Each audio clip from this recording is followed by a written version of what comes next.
suis Regina Pessoa, je suis portugaise et voilà, j'essaie de faire des tout petits films d'animation. Je suis venue pour la première fois pour assister au festival et j'étais fascinée.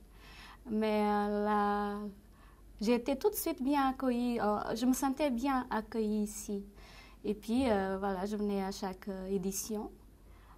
Plus tard, je suis venue avec mon premier film, La Nuit, aussi bien accueilli. Et après, j'ai eu le bonheur d'avoir le Grand Prix 2006. Donc, c'est vraiment une relation de... Maintenant, ça fait combien? 17 ans. Au départ, c'est parce qu'on est curieux. Et puis, quand on voit les dessins bouger, c'est fascinant. Parce que voilà, j'étais déjà habituée aux belles images fixes, mais les belles images en mouvement, c'est magique, quoi. Et on est séduit, et puis on veut continuer à faire ça. Et puis, plus tard, ça arrive un moment qu'on ne sait plus faire autre chose. C'est trop tard pour revenir arrière. C'est pour ça qu'on fait de l'animation. Je crois que même la plupart des gens, je crois, on ne sait pas quoi faire d'autre. L'ombre et la lumière, donc dans mes films, on voit ça. J'adore travailler ça, jouer avec les jeux de ombre et lumière. Parce que le cinéma, c'est travailler la lumière dans une salle noire. Donc si on peut exploiter ça déjà dans notre film, ça prendra de l'ampleur quand il sera projeté.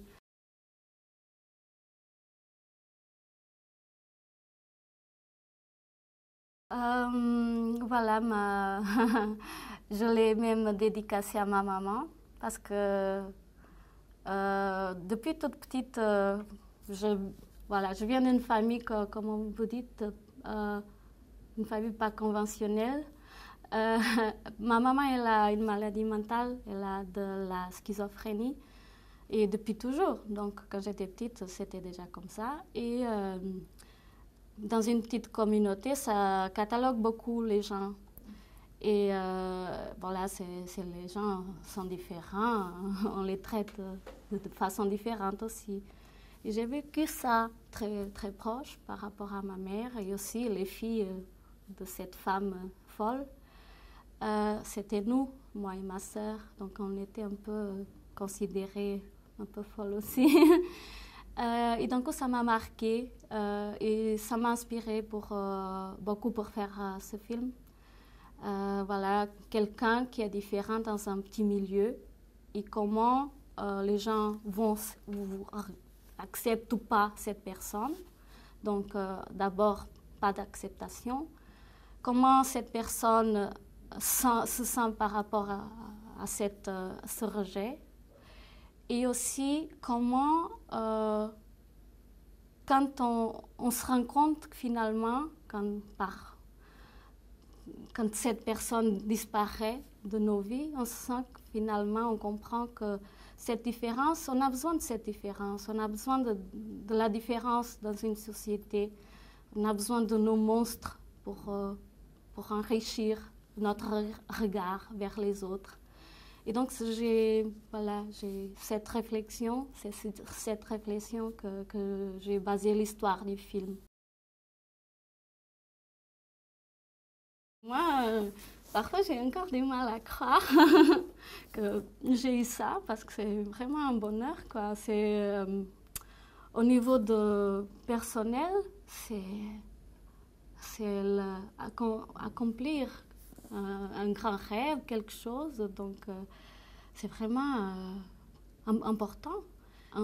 Ensuite, ça pose aussi des nouveaux défis, parce que voilà, c'est un nouveau challenge. Les gens, tout ce que je ferai après, les gens vont le mettre en comparaison avec ce film.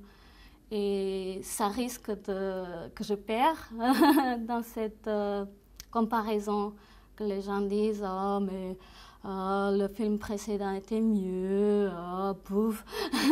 Donc il y a les deux côtés, l'accomplissement, on dit comme ça, de quelque chose, mais vraiment abouti quelque chose dans notre travail, et aussi pour la suite un challenge très très difficile, voilà. Muitos parabéns, Shansi.